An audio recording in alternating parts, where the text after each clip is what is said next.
Folikan kɛrɛnkɛrɛnnen k'o lase Bamakɔ News TV filɛlibaga bɛɛ lajɛlen ma Mali kɔnɔ fo ka taa se Mali kɔ kan ka kɛɲɛ n'u ka wagati cogoyaw ye k'a f'u ye k'u k'u bisimila an ka kunnafoni sendimanw kɛnɛ kan. An b'a daminɛ ni Mali kunnafoniyaw ye.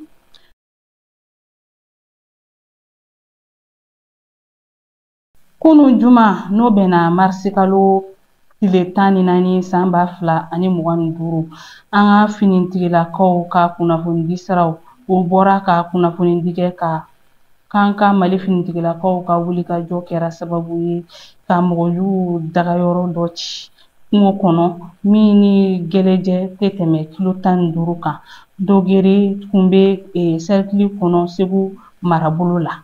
O kɛra sababu ye ka minɛn caman tiɲɛ maajugu ninnu kunna ni i n'a fɔ pick-up 3, moto caman, taji marayɔrɔ ani mugujugu pɛrɛntaw caman. Mɔgɔjugu caman fɛnɛ fagara u la. O dɔ ye Cheick Umar ye, Katiba de Masina ɲɛmɔgɔ dɔ don. An bɛ to Mali kunnafoniyaw kɔnɔ. Jibril Jalo n'ale ye ingénieur géologue ye, ale kɔni bɔra ka laseli kɛ k'a yira k'a fɔ ko ni Mali ma fɛɛrɛ kɛ sɔnni 2030 cɛ min ye Côte d'Ivoire jamana ye a bɛna tɛmɛ Mali la sanuko la. Wa Jibril Jalo kɔni y'a yira k'a fɔ ko Mali ɲɛmɔgɔw n'u ma wulikajɔ sabati ka ɲɛsin sanuko kɔni ma sɔnni 2030 cɛ Côte d'Ivoire bɛna tɛmɛ an na. Bɛɛ fanga sinsinni kama Mali fɛɛrɛtɔnw ye lajɛ dɔ kɛ ka se ka sira ta palitigi jɔsen sariyaw kama.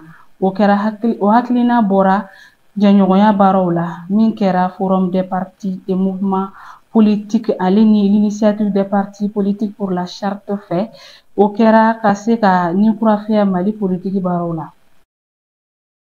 Mala Jara min n'ale tun bɛ jɛkulu ɲɛma minnu tun bɛ ka taama kɛ ka Mauritaniens ka boutiques datugu minnu sigilen bɛ an ka jamana kɔnɔ tɛgɛ dara ale ka 14e arrondissement maaw fɛ kunun ka bɛn ni juma marisi kalo tile 14 san 2025.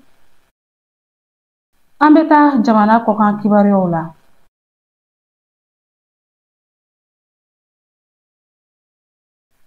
Kunun marisi kalo tile 14 san 2025 Sɛnɛgali faamaw ye kunnafoni dɔ cari min kɔnɔ tɛgɛ dara taamaden 200 kan minnu tun bɛ ka taa tunga fɛ cogoya jugu la.